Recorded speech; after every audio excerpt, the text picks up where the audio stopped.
ARP کلیسیاؤں کے لوگ ناکسوم mission compound سے بخوبی آگاہ ہیں۔ کیا آپ کو پتا ہے کہ ناکسوم جو ہے یہ کس شخص کے نام سے منسوب ہے؟ ناکسوم کمپاؤنڈ جو ہے یہ جان ناکس کے نام سے منسوب ہے، جو کہ چرچ آف اسکاٹ لینڈ کی کلیسیا کا بانی تصور کیا جاتا ہے۔ اس نے ایک دفعہ ایک بہت خوبصورت فکرہ کہا۔ اس نے یہ بات کہی کہ ایک ایسا شخص جس کے ساتھ خدا ہوتا ہے وہ ہمیشہ اکثریت میں ہوتا ہے۔ ایک ایسا شخص جس کے ساتھ خدا ہوتا ہے وہ ہمیشہ اکثریت میں ہوتا ہے۔ جو زبور آج آپ کے سامنے تلاوت کیا گیا ہے، یعنی زبور 124، اس میں بھی زبور نویس خدا کے ساتھ ہونے کے لیے خداوند کی شکر گزاری کرتا ہوا نظر آتا ہے۔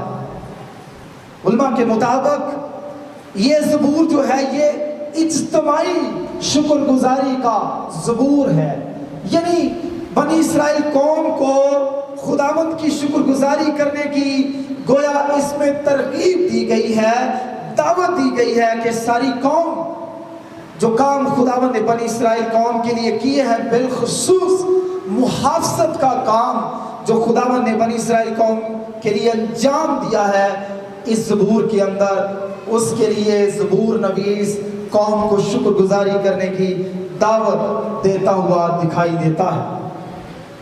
اس زبور کو ہم 4 حصوں میں تقسیم کر سکتے ہیں۔ اس زبور کی 8 آیات ہیں۔ پہلا حصہ جو ہے یہ پہلی آیت پر مبنی ہے، اور پہلی آیت میں زبور نویس جو ہے وہ بنی اسرائیل قوم کو کچھ کرنے کی دعوت دیتا ہوا نظر آتا ہے، کچھ کہنے کی دعوت دیتا ہے۔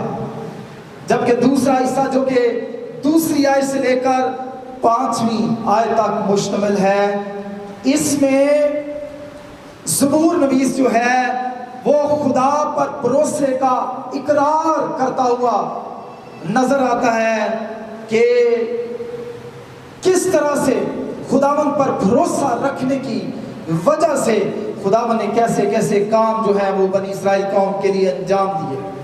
اس کا جو تیسرا حصہ ہے جو کہ 6 اور 7ویں آیت پر مشتمل ہوگا، اس میں زبور نویس جو ہے وہ خداوند کی ستائش کے الفاظ جو ہے وہ اپنی زبان سے ادا کرتا ہوا نظر آتا ہے، اور چوتھے حصے میں دوبارہ زبور نویس جو ہے وہ خدا پر بھروسے کا اظہار یا اعلان کرتا ہوا دکھائی دیتا ہے۔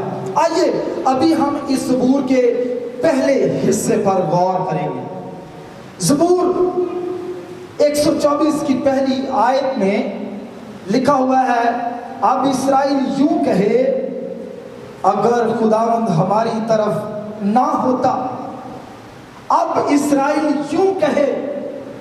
میرے عزیزو، پہلی آیت کے یہ الفاظ جو ہیں یہ بنی اسرائیل قوم کو، عہد عتیق کی کلیسیا کو کچھ کرنے کی دعوت پر مشتمل ہے، اور خداوند کا بندہ داؤد جو کہ اس زبور کا مصنف ہے سرنامے کے مطابق، وہ بنی اسرائیل قوم کو کیا کہہ رہا ہے؟ اب اسرائیل یوں کہے۔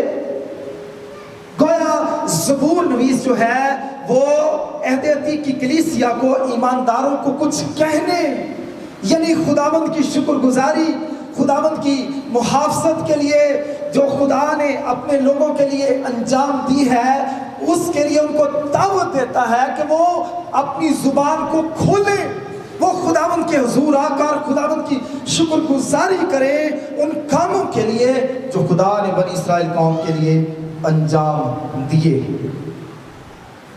پہلی چیز جو ہم سیکھ سکتے ہیں پہلی آیت سے، وہ کیا کہہ رہا ہے؟ اب اسرائیل یوں کہے. ٹائم کیا ہے؟ کل نہیں خداوند کی شکر گزاری کرنی، پرسوں نہیں کرنی، اگلے ہفتے نہیں کرنی، اگلے سال نہیں کرنی، بلکہ ابھی وقت ہے کہ خداوند کی شکر گزاری کی جائے. اس لیے خداوند کا بندہ ٹائم بتا رہا ہے، اب اسرائیل یوں کہے. خداوند کی شکر گزاری کرنے کا یہی وقت ہے، یہی ٹائم ہے. جب خدا ہماری زندگی میں کوئی کام کرتا ہے تو ہمیں خداوند کی شکر گزاری کے کام کو تاخیر کے ساتھ انجام نہیں دینا چاہیے، بلکہ ہماری زندگیوں میں خدا کے کاموں کے جواب میں شکر گزاری کرنا پہلی ترجیح اور ٹاپ پرائیورٹی ہونی چاہیے. اس لیے خداوند کا بندہ زبور نویس کہتا ہے، اسرائیل اب یوں کہے. اب کے الفاظ اس بات کو ظاہر کرتے ہیں کہ خداوند کی شکر گزاری کے اندر تاخیر نہیں ہونی چاہیے. یہ ہماری ترجیح ہونی چاہیے، یہ ہماری پرائیورٹی ہونی چاہیے. جب خدا ہماری زندگی میں کوئی کام کرتا ہے تو ہمیں فوراً خداوند کی تعریف اور اس کی ستائش کرنی چاہیے. دوسری بات جو پہلی آیت سے ہم سیکھ سکتے ہیں وہ اس شکر گزاری کے کام میں کس کس کو شامل ہونا چاہیے. یہاں پر لکھا ہے اب اسرائیل یوں کہے.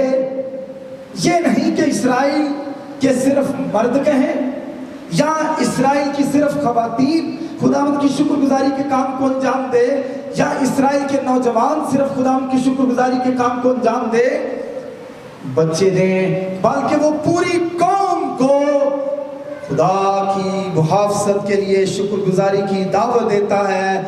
اور اس سے ہم یہ سیکھتے ہیں پہلے حصے میں کہ ہمیں جب ہم خداوند کی حضوری میں آ جاتے ہیں تو ہمیں اس کے حضور آ کر اپنے منہ کو، ہونٹوں کو بند نہیں رکھنا، بلکہ جیسے ہی ہم خداوند کی حضوری میں داخل ہو جاتے ہیں ہمارے لب جو ہیں وہ خداوند کی شکر گزاری سے بھر جانے چاہیے اور خداوند کو شکر کرنا چاہیے ان کے کاموں کے لیے جو خداوند نے ہماری زندگیوں میں انجام دیے ہوتے ہیں. پہلی آیت میں وہ کہتا ہے اب اسرائیل یوں کہے. ہم نے شکر گزاری میں دیر نہیں کرنی اور سب نے، پوری فیملی نے، پوری قوم نے، پوری کلیسیا نے مل کر خداوند کی شکر گزاری کرنی ہے، کیونکہ خدا نے اپنی قدرت کے کام کسی فرد واحد کے لیے نہیں کیے. خداوند نے جو کام محافظت کا انجام دیا ہے وہ پوری قوم کے لیے انجام دیا ہے، اور اس زبور کے اندر پوری قوم کی جو محافظت کی گئی ہے اس کے لیے زبور نویس جو ہے وہ خداوند کی شکر گزاری کرتا ہوا دکھائی دیتا ہے. ابھی ہم دوسری آیت سے لے کر 5ویں آیت پر غور کریں گے اور یہ حصہ بہت اہم ہے. پہلے حصے میں ہم نے پڑھا کہ اگر خداوند ہماری طرف نہ ہوتا، اس کی پہلی آیت کا جو دوسرا حصہ تھا اور پھر دوسری آیت کا جو پہلا حصہ ہے اس میں بھی یہ لکھا گیا ہے اگر خداوند اس وقت ہماری طرف نہ ہوتا. غور کیجئے پہلی آیت کے دوسرے حصے میں، دوسری آیت کے پہلے حصے میں خداوند کے ساتھ ہونے کی بات کی گئی ہے کہ خداوند اپنے لوگوں کے ہمیشہ ساتھ رہا. خداوند کبھی ان سے دستبردار نہ ہوا، خداوند نے کبھی ان کو نہ چھوڑا. میرے عزیزو، یہ بات جو ہے وہ پہلی آیت کے دوسرے حصے میں اور دوسری آیت کے پہلے حصے میں ہے. اگر خداوند ہماری طرف نہ ہوتا، اگر خداوند اس وقت ہماری طرف نہ ہوتا، یہ بات تو دوسری حصے میں بیان ضرور کی گئی ہے کہ خداوند ہمیشہ اپنے لوگوں کے ہمراہ رہا. لیکن ایک اور حیران کن بات جو زبور نویس جس کا ذکر کرتا ہوا نظر آتا ہے دوسرے حصے میں، دوسری آیت سے لے کر 5ویں آیت تک، خدا جہاں اپنے لوگوں کے ساتھ ساتھ ہے، دشمن بھی اپنے خدا کے لوگوں کا تعاقب ساتھ ساتھ کرتا چلا جا رہا. یاد رکھیں جب آپ خداوند کے ساتھ چلتے ہیں تو یہ مت سمجھے کہ خدا آپ کے ساتھ ہے اور ابلیس آپ کے کا تعاقب نہیں کرے گا، ابلیس آپ کو پریشان نہیں کرے گا، ابلیس آپ کی زندگیوں میں دکھ اور پریشانیوں کو نہیں آنے دے گا۔ ہرگز خدا کا کلام ایسی بات کی تعلیم نہیں دیتا۔ ان آیات کے اندر اور اس دوسرے حصے کے اندر دونوں حقیقتوں کا اقرار کیا گیا ہے۔ خدا بھی اپنے لوگوں کے ساتھ ہے اور دشمن بھی خدا کے لوگوں کا تعاقب کر رہا ہے، دشمن بھی خدا کے لوگوں پر اپنے وار جو ہے وہ کرتا چلا جا رہا ہے۔ لیکن خوبصورتی کی بات کیا ہے؟ آئیے ان آیات کو پڑھیں۔ اگر خداوند اس وقت ہماری طرف نہ ہوتا جب لوگ ہمارے خلاف اٹھے، جب ان کا قہر ہم پر بھڑکا، تو وہ ہم کو جیتا نکل جاتے، اس وقت پانی ہم کو ڈبو دیتا اور سیلاب ہماری جان پر سے گزر جاتا، اس وقت موجزن پانی ہماری جان سے گزر جاتا۔ دیکھیے، اگر خداوند ہماری طرف نہ ہوتا، خدا تو ہے، خدا بنی اسرائیل قوم کے ساتھ ساتھ رہا، وہ بادل کے ستون کی صورت میں، وہ آگ کے ستون کی صورت میں بنی اسرائیل قوم سے کبھی الگ نہ ہوا۔ لیکن اس کے ساتھ ساتھ جو خدا کے دشمن تھے، خدا کے لوگوں کے جو دشمن تھے، وہ بھی بار بار خدا کے لوگوں کا پیچھا کرتے رہے، تعقب کرتے رہے، ان کو نقصان پہنچانے کے در پر رہے۔ میرے عزیزو، ان آیات سے ہم کیا سیکھتے ہیں؟ خدا بھی ساتھ ہے اور دشمن بھی ساتھ ساتھ اپنے وار کیے چلے جا رہے ہیں۔ لیکن خداوند کے ساتھ ہونے کا فائدہ کیا ہے؟ اس کا جواب وہ تیسری آیت کے دوسرے حصے میں دیتا ہے۔ جب ان کا قہر ہم پر بھڑکا تو خداوند کے ساتھ ہونے کا فائدہ کیا ہوا؟ خداوند کے ساتھ ہونے کا فائدہ یہ ہوا، انہوں نے ہمیں جیتا نکلنے کی کوشش کی، لیکن خداوند نے ہمیں جیتا نکلنے نہ دیا۔ یہ ہے خداوند کے ساتھ ہونے کا فائدہ۔ جب خداوند اپنے لوگوں کے ہمراہ ہوتا ہے تو خداوند ہمیں ہلاک ہونے سے بچاتا ہے۔ یہ ہے خداوند کی حضوری، خداوند کے ہمراہ ہونے کا فائدہ، حوصلہ اور تسلی جو خدا کے لوگوں کے لیے ہے۔ پہلا فائدہ جس کا تذکرہ زبور نویس اس حوالے کے اندر کرتا ہے، اگر خداوند ہمارے ساتھ نہ ہوتا، جب ان کا قہر ہمارے خلاف بھڑکا، وہ تو ہمیں جیتا نکل جاتے۔ لیکن وہ کہنا کیا چاہ رہا ہے؟ چونکہ خداوند ہمارے ساتھ تھا، اس لیے اس نے ہمیں ان کو جیتا نکلنے نہ دیا، یعنی خداوند نے ہمیں ہلاک ہونے نہ دیا۔ دوسری بات وہ کہتا ہے، اس وقت پانی ہم کو ڈبو دیتا، لیکن خداوند نے نہ صرف ہمیں زندہ نکلنے سے بچایا، خداوند نے ہمیں پانیوں سے بھی محفوظ رکھا جو ہمیں لقمہ اجل بنا سکتے تھے۔ ان پانیوں کے نیچے جب وہ معجزہ تھا، ہم تباہ و برباد ہو سکتے تھے، ہماری پوری قوم کا وجود ختم ہو سکتا تھا۔ لیکن وہ کیا کہتا ہے؟ اگر خداوند ہماری طرف نہ ہوتا، اس وقت خداوند ہماری طرف نہ ہوتا، وہ ہم کو جیتا نگل جاتے، سیلاب ہماری جان سے گزر جاتا اور اس وقت معجزہ پانی ہماری جان سے گزر جاتا، یعنی ہم اس پانی کے ذریعے سے اور اس دشمن کے وار سے کبھی بچ نہیں سکتے تھے۔ لیکن چونکہ خداوند ہمارے ساتھ تھا، اس لیے ہم کیا ہوئے؟ بچ نکلے۔ یہ آیات ہمیں کیا یاد دلاتی ہے؟ یہ باتیں ہمیں یاد دلاتی ہیں کہ جب بنی اسرائیل قوم ملک مصر سے نکلی، تو جب فرعون بادشاہ نے دیکھا کہ موسیٰ پوری قوم کو لے کر مصر سے چلا گیا ہے، اور اب کون ہمارے لیے اینٹیں پکائے گا، کون ہمارے گھر کے کاموں کو انجام دے گا؟ میرے عزیزو، وہ غضبناک ہوا اور خدا کے لوگوں کو ہلاک کرنے کے لیے ان کا تعاقب اپنی فوج کو لے کر خدا کے لوگوں کو کے پیچھے نکل پڑا۔ لیکن ہم دیکھتے ہیں کہ خداوند نے جب